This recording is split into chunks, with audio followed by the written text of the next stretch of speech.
Hello lovelies, welcome back to my channel. You've seen the title. I'm getting my partner to blindly choose the TBR for this week because I just didn't want to pick. I didn't want to do a mood reading vlog. I seem to think that every book on my April TBR is going to be a 5-star read, so I thought, what can I do? I just didn't want to do anything too random, so I thought, let's just take the option away from me. And yeah, Jack volunteered, so here we are. I have done what I've seen a few people do. I've seen that Liza does this. I'm pretty sure Sara does it as well, so I chose to do it this way because I thought it would just be fun. And obviously Jack has no idea what he's picking from. Like, he's not guessing these book titles like the bookish girlies probably would. He's going to be picking from 2 books which I have covered their covers up with a colour that matches the front, and then I've put a couple of emojis on the front of them so that he could pick that way. And I think if I was watching along, I would probably be trying to guess what they were. The first one that we're probably going to read in this video, I put 2 fiction books together, so that is your little clue for these books. So we have a yellow cover, and I decided to put a little cowboy and a broken heart, and then that is up against a kind of like darkish pink colour with a little calendar and a couple. So I don't know why, I don't know what he will have thought with that, but he decided to go with 17 persons. So that was the first one that he chose, and I'm so excited because I'm not gonna lie, right now it's not on my physical TBR, but I have pre-ordered the paperback of it, so it will be. We're gonna be reading The Bright Years by Sara Damoff. I've been wanting to read this book forever, so that's the first book that we're going to be reading in this video.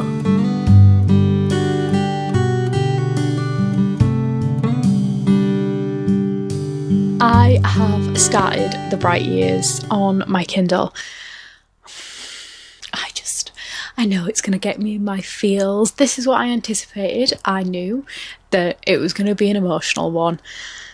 And yeah, it's already hitting that mark because I am 48 pages in and I've already teared up, and that's on the writing. Obviously it's also on the topic, but absolutely on the writing. The way, you know, kind of like the first devastating thing that happens in this book that happens to lots and lots of people. Yeah, I've never seen it written that way. That was emotional, and I anticipate it's not going to get much better. I actually don't know if this book is meant to be harrowing and emotional in terms of bad events throughout the book. I don't know if it's just a journey of this couple and their life, specifically following the female main character. I'm not actually sure, but in terms of what's happening so far, we had a prologue where a mother and her son left an abusive father, so that was sort of the setup. Not very nice. It was all very behind closed doors, but you could sense that wasn't great. So we then fast forward into the future and we're following a female main character, and she meets a boy called Ryan. Ryan is the son of the abusive father. Like I say, I'm less than 50 pages in, already playing a really big part. So they meet, we have this new couple, and so far we're just kind of following them a little bit. And then I think we go back in time slightly to before they were together. And that's pretty much all I've got this far. I'm not really sure what the purpose of the story is. I don't know if we're meant to be journeying through something or feeling all the feels. I actually don't know. I haven't read the synopsis of this book, so I'm not sure what is on the blurb. I already see it. I can understand already why people have rated it so highly. I hope that I 5-star feel it, you know? I hope I love it. I guess there's only one way to find out. I need to keep reading. I am 76% of the way through The Bright Years, so I figured maybe I should talk a little bit more about it, because I don't think I've done very much reflection while I've been reading it, but I'm finding it actually really quite difficult to put into words how this story is delivered and how it's making me feel. If I were to compare it writing style wise, I would probably say that it has the dryness of The Wedding People by Alison Esbach, which I also really loved, and I am enjoying it in this as well. There's something about having this really sort of dull writing style mixed in with some really tough experiences and, you know, topics that makes the delivery to the reader so heartbreaking. I definitely feel very connected to the characters, and even from like page 40, I think I'd said it made me tear up. I have gotten to know these characters so well and gotten so attached to them in 200 pages, and I think you just have to commend authors that can do that, that can make you feel so attached to these people like they're your friends, like they're your family. I'm just, yeah, in awe of people that can do that, and The Bright Years is definitely doing that for me. The general sort of idea and themes of this book are family, grief, alcoholism and addiction. And family, honestly, it is a book about family and a book about love, and they are just my favourite. I love these types of books, so I am definitely enjoying it. And obviously we could have been reading Broken Country right now if Jack had chosen The Cowboy and the Broken Heart, but I am obviously really glad he picked this one because I have been wanting to read it for so long.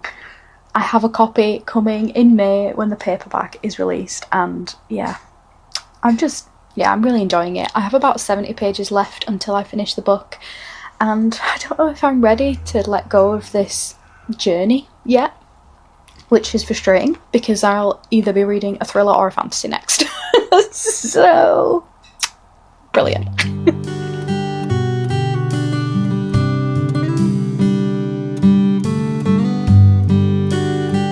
Hello, it's 10:30 and I've just finished work. So we're going to make this a quick update. I finished The Bright Years, of course. I'm not sure what my rating is. I just can't really believe how big of a role death plays in that book. So abrupt. Sorry if you can hear Rufus. He's chomping away on his little toy carrot right now. Hello, it is Rufus. So, yeah, ignore him. And also me motioning the camera. Vlog! Anyway, I finished The Bright Years and it was extremely sad and a huge journey, but also kind of satisfying, and I really appreciated the final POV that we got in the book. I thought it was a genius thing to do, really. Something I didn't know that I needed, but I'm glad that we got. And it was weird that throughout the story you jump perspectives a couple of times. Could he make any more noise? So yeah, you jump perspective multiple times. And I think once we'd left someone's perspective, I was like, oh, I don't think I'm ready to be done with them. And then you were like immediately invested in your new perspective. And that happened multiple times. Like you thought you weren't done, but then you moved on and you were like, no, that was absolutely necessary. And yeah, I really did enjoy it. I knew I would. And I can't say I had a good time because, oh my God, it was emotional. So yeah, I really enjoyed it. And I've decided the next book we're going to pick up. Actually, do you know what? Let's go back in time to when Hannah picked this book. So the first cover that we have, the blue one, which is on the left, I have put like a wind emoji and then a church. And I think that was kind of like a clever disguised way of putting this book forward. That's the first book. And then the second one, we have a little gem and a city, which is more obvious, I would say, to the book girlies, especially with the colour of the cover for that one. So we gave Jack these two options and he chose, let me just double check what he said, Diamond Night. That is what he said. I would love to know what he thought this book was when he picked it. Obviously the books for this one were Project Hail Mary against Jade City. I have Project Hail Mary on my April TBR and I really want to read it because I really want to go to the cinema to watch the film, but Jack has chosen Jade City, which is on my 26 yearly TBR. So we're taking it as a win. I am scared to read this one because I've not really been in a fantasy mood. I've heard that the world is quite complex, very detailed, so I'm definitely anxious to get into that one. But let's just get right to it. Let's go. So now you're all caught up, we are back to the future. I'm reading Jade City and I am 100 pages in. Exactly, which I think is a fifth of the way through the book, 20%, something like that.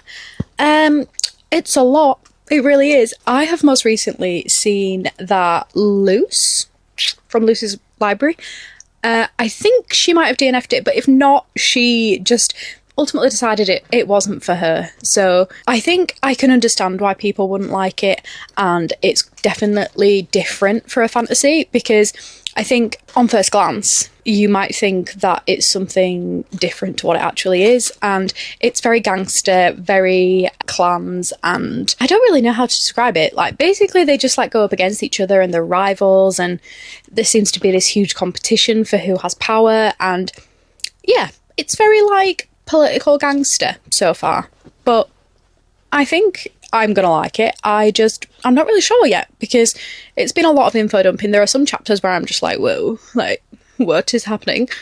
But then at the same time I find it really interesting, and I just hope, sorry, kiss break, I just hope that I start to feel for these characters, because right now, honestly, all I want is a family tree. That's that's what I need. There's so many characters being introduced. I guess I will come back when I have some more thoughts and feels, because right now I'm just trying to soak it all up, you know?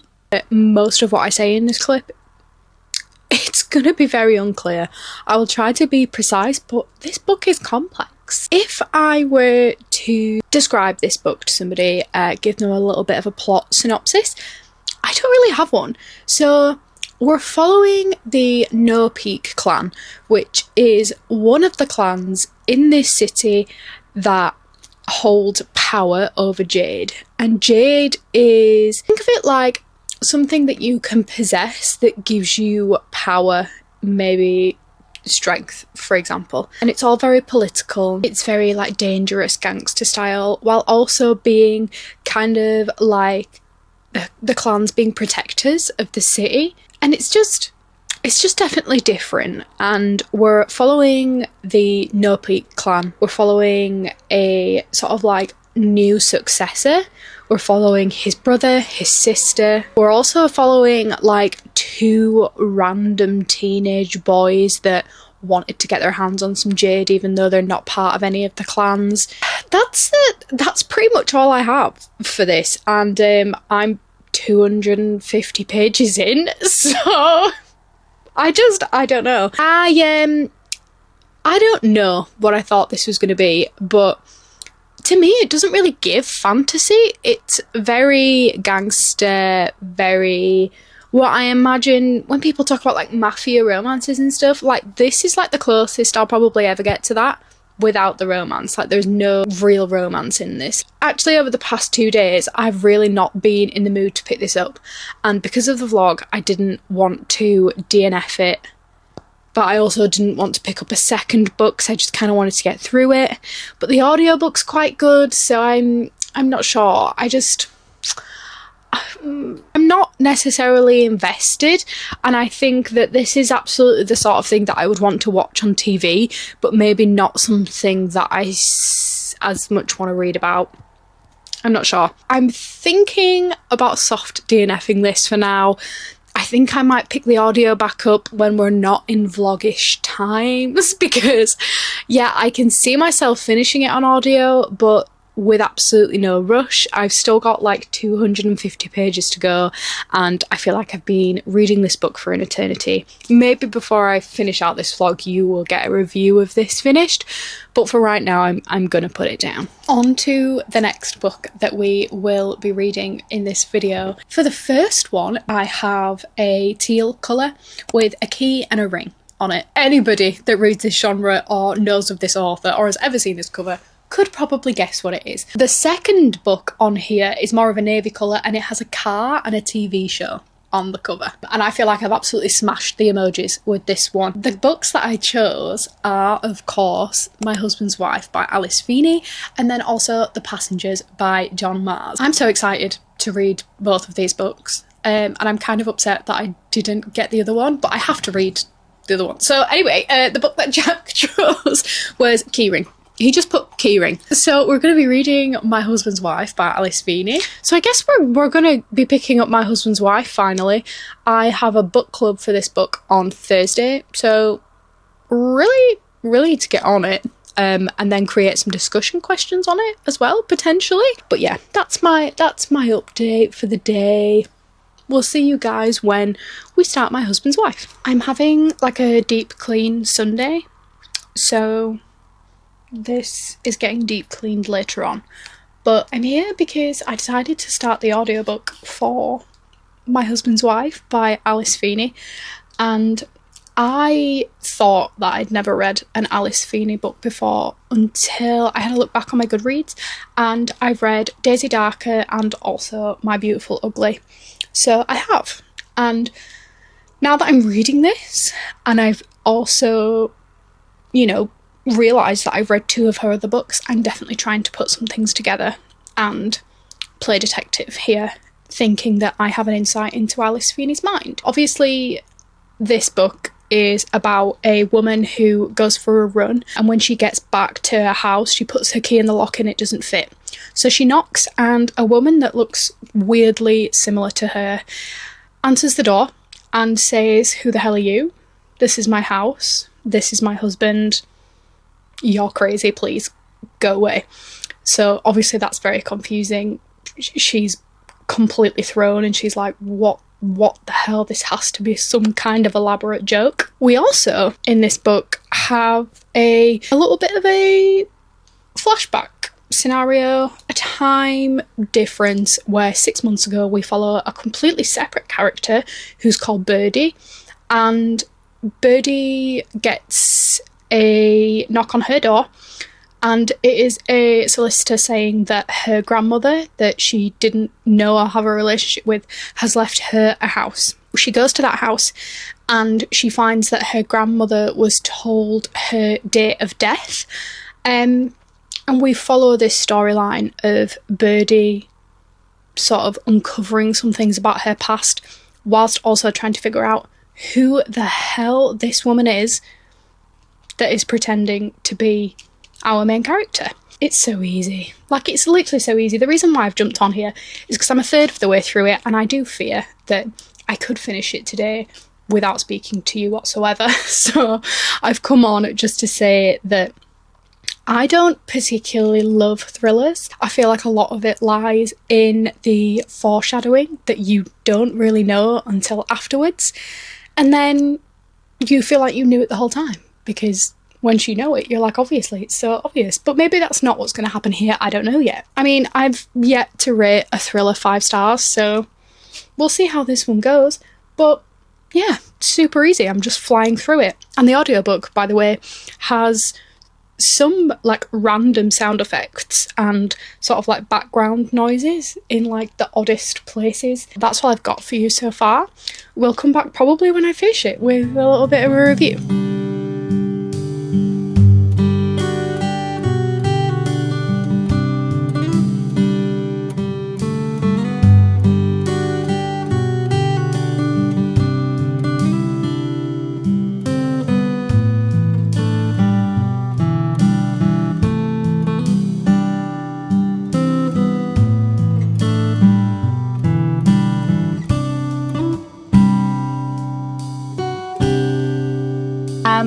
So I finished the book, let's wrap up. And I also actually held a book club for this book. I think I've mentioned it once or twice, so you guys might know. But I will also share kind of like the general thoughts of book club as well, just so you have an idea about how people were feeling about it, other than just me.